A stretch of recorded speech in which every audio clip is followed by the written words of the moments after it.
Every year, respiratory diseases affect approximately 415 million people worldwide. High-flow oxygen therapy serves as an effective treatment option for patients who require breathing assistance by delivering heated and humidified oxygen at a specified flow rate. However, the system's tubing commonly becomes pinched by the patient while attempting to adjust their nasal cannula, causing pressure in the system to build up until the tubing disconnects to release it.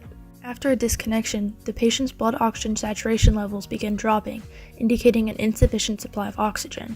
If the problem is not immediately identified, a patient's condition can go from being stable to life-threatening in less than 2 minutes.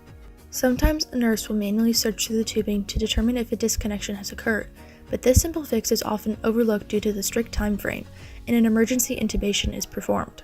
Currently, there is not a medical device to indicate when a patient is not receiving their prescribed oxygen therapy, and the creation of one would positively impact patients and clinicians.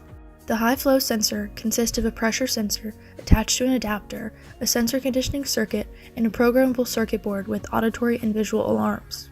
The adapter has been specifically designed to fit securely in line with the existing high-flow oxygen therapy tubing. This design will allow air to flow normally through the system while measurements are taken periodically. When pressure drops below a specified threshold, alarms are activated to indicate a possible disconnection. This graph obtained from testing compares normal fluctuations to significant pressure changes. The ability to indicate this shows potential for financial gain as well. Our revenue generation strategy involves selling directly to hospitals with intensive care units. There are about 6,210 hospitals in the United States, with about 27.5% of them containing ICU beds.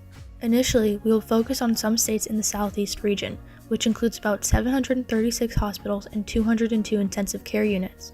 We will utilize an inside sales team that will manage orders online and over the phone.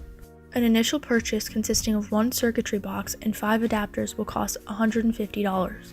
Unlike the circuitry box, the adapters come into contact with non-sterile air, so they must be disposable.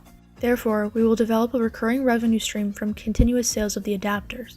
In order to manufacture our device, we need to purchase materials as well as pay for the cost of facility usage and labor. We are seeking an initial investment of $175,000 in exchange for a 20% stake in our company. The projected income for our first year is $95,000. In subsequent years, we will expand our client base throughout the United States. By increasing our market, we will be able to provide a 4.6-year return on investment. Join us in helping provide safer healthcare to high-flow oxygen therapy users and giving clinicians a sense of ease.